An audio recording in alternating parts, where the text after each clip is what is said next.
আপনি কি জানেন পৃথিবীতে এমন একটি দ্বীপ আছে যেখানে মানুষের প্রবেশ প্রায় নিষিদ্ধ?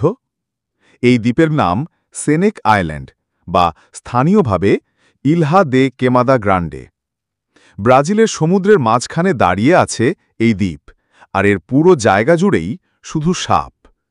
শোনা যায় এখানে প্রতি ১ বর্গমিটার জমিতে ৫টিরও বেশি সাপ লুকিয়ে থাকে। সবচেয়ে ভয়ঙ্কর হল গোল্ডেন ল্যান্সেড ভাইপার, যার বিষ এতটাই শক্তিশালী যে কয়েক মিনিটেই একজন মানুষকে মৃত্যুর মুখে ঠেলে দিতে পারে। কথিত আছে বহু বছর আগে কিছু জেলে ভুল করে এখানে আশ্রয় নিয়েছিল। পরের দিন তাদের মৃতদেহ মিলেছিল। শরীর ভর্তি ছিল সাপের কামড়ের দাগ।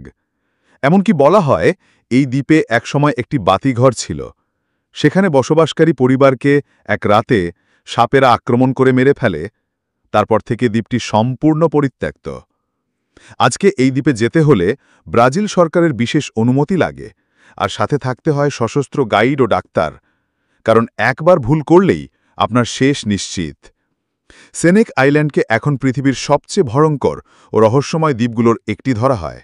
অনেকেই একে বলে হাজার সাপের দ্বীপ।